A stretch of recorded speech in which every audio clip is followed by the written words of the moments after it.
Hey, Father.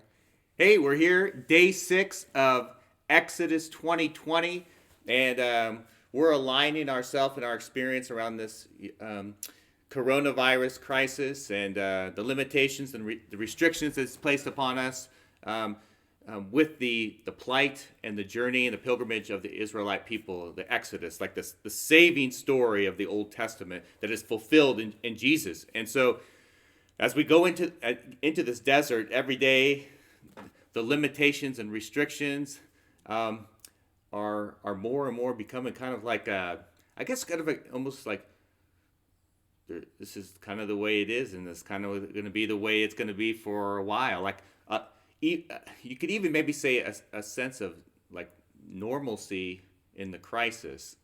This is going to be our mode of operating. In the beginning, I was listening. People are like, we're going to be closed for 1 week, or we're going to be closed for 2 weeks, or we'll be back at it in action, live, in session. Just within a few weeks. I'm like, wait, it hasn't even started here in Wichita. How could it be over in a week or two?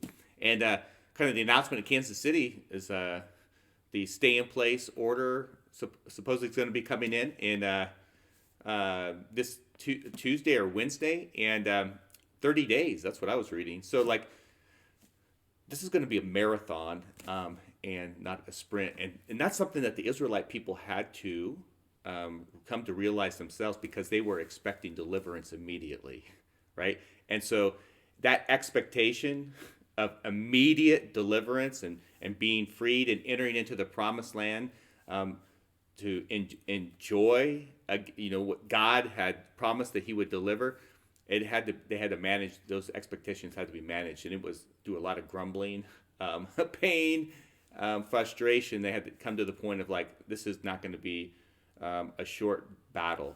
And as we're talking about our kind of union with the Israelite people, kind of our own Exodus, our own desert experience.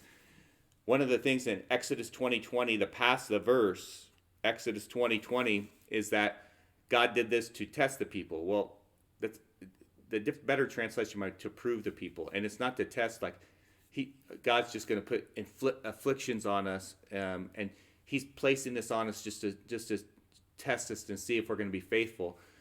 Proving and testing is a way of formation, that we go through these difficulties in order to be shaped into a certain kind of person. And what happens in this kind of marathon approach is that the people have to learn to live by my daily bread, right? So it's like, in the desert, they received just enough food and sustenance for 40 years,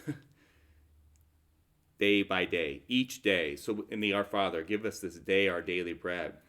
So the kind of the challenge and the invitation today is, as the Lord is proving us, He's using this. He uses any kind of evil. He uses this to prove us, to form us, to shape our hearts, to be more like His sons. And so for us today is like asking the Holy Spirit to help us to like kind of manage our expectations around this, because just like the Israelite people, we're probably seeking deliverance and freedom and getting out of this like immediately, and the Lord looks like right now in the midst of this crisis is inviting us to a marathon.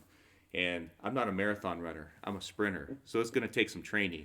All right. Well, God bless. We will be back here for day 7 tomorrow. And know that you're in my prayers.